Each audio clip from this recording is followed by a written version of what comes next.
Good morning, students. Today we are going to start a new chapter, that is leisure, page number 126.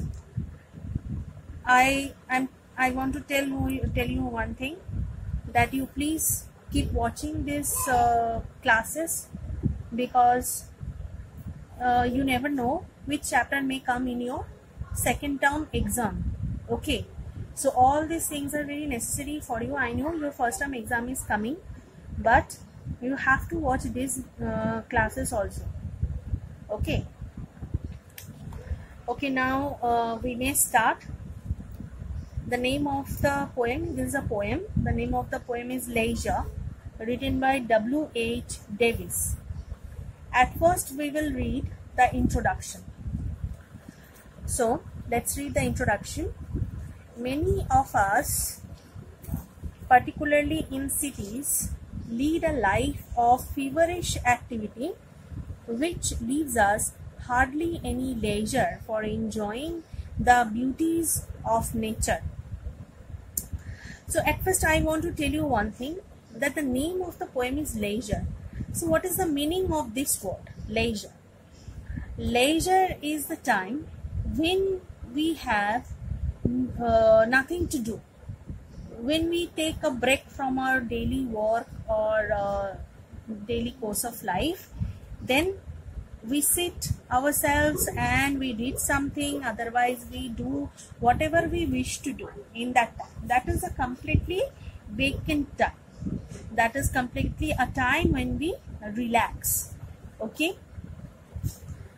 So many of us, particularly in cities, have a life of feverish activity which leaves us hardly any leisure for enjoying the beauties of nature. So nowadays, not in cities, also in villages, today the life is very complicated.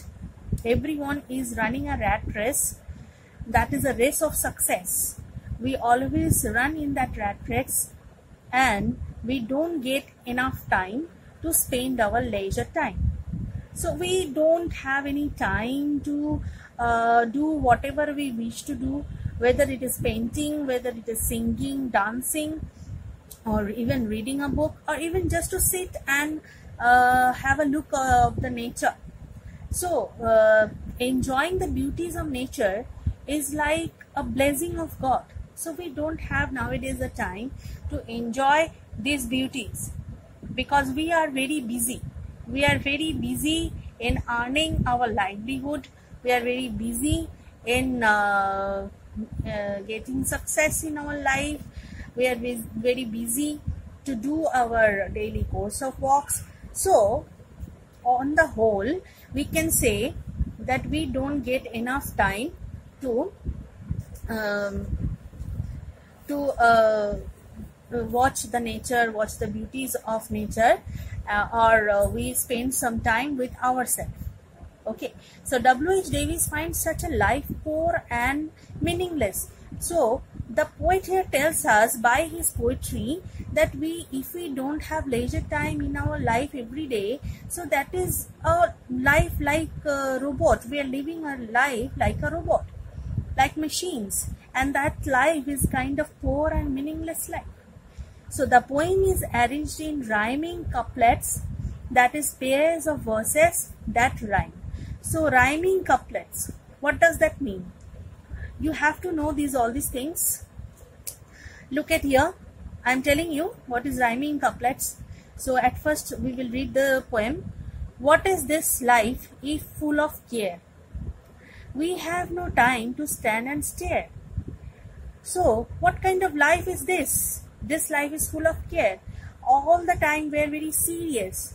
We don't have enough time to spend like ourselves. So we have no time to stand and stare. We don't have to stand for a minute even and to stare at beautiful glances.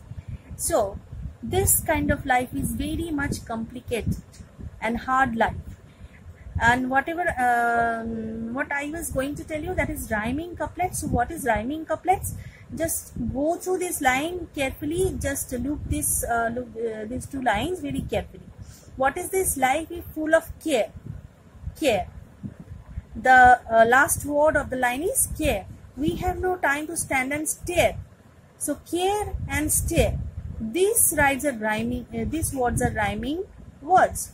And you can, if you can go through the whole poetry, you may notice that every 2 lines are written like this. And every 2 lines have the ending words with rhyming words. Bows, cows, pass, grass, daylight, night, glance, dance, can, began, care, stare. Okay, so this kind of poem is written in rhyming couplets. Couplets means 2 lines, 1 pair of lines that have 2 rhyming words at their end. So this is not a life that the poet wants to tell us, that in this life we don't have enough time to spend like ourselves.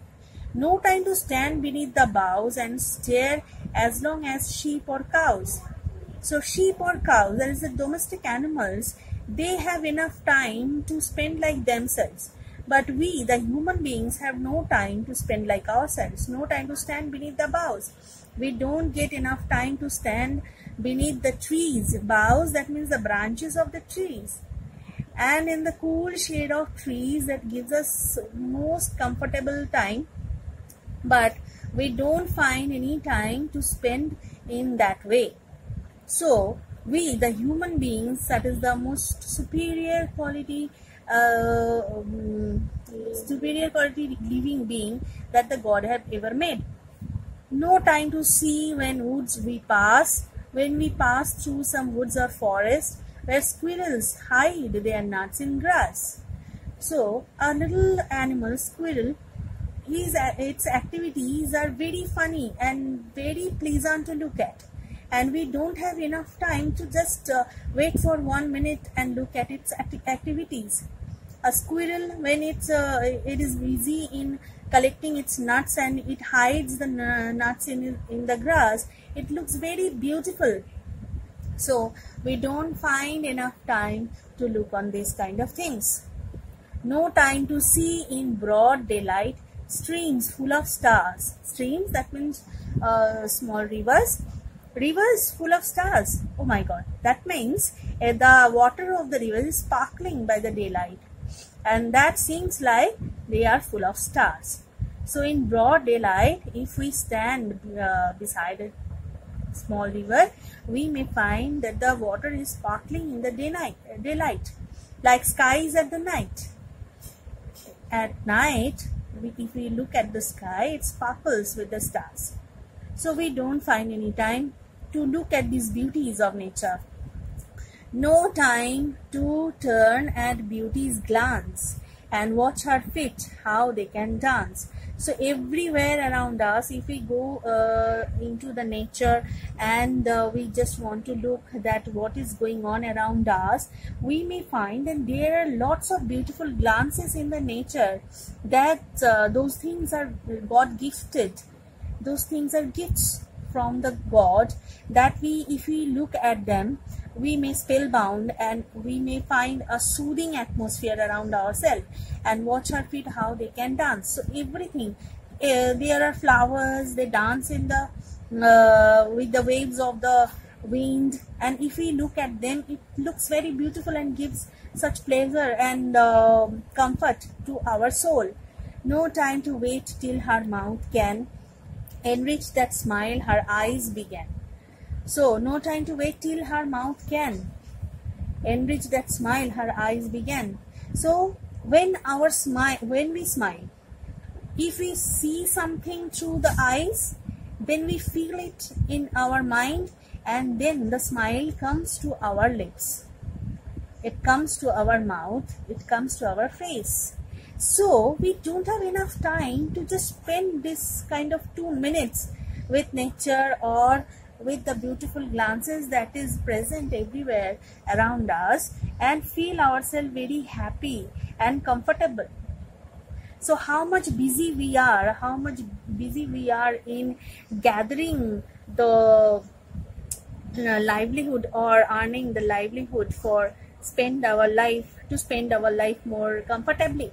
A poor life this is full of care. So if we always care for everything and if we don't find a single time to spend our life so happily and comfortably, then this kind of life is called by the poet a poor life. We have no time to stand and stare, and this kind of life we don't have enough time to stand for even a minute and stare at the beautiful glances that surrounds us. Okay, so this kind of life is not wanted by the poet. Okay, so this is a very beautiful poetry. You please go through the poem and learn these things, and later in my classes, after your exams will over, then I will discuss the question answers, and I will write down the question answers for you and discuss with you. Okay, so that is all for today. Thank you.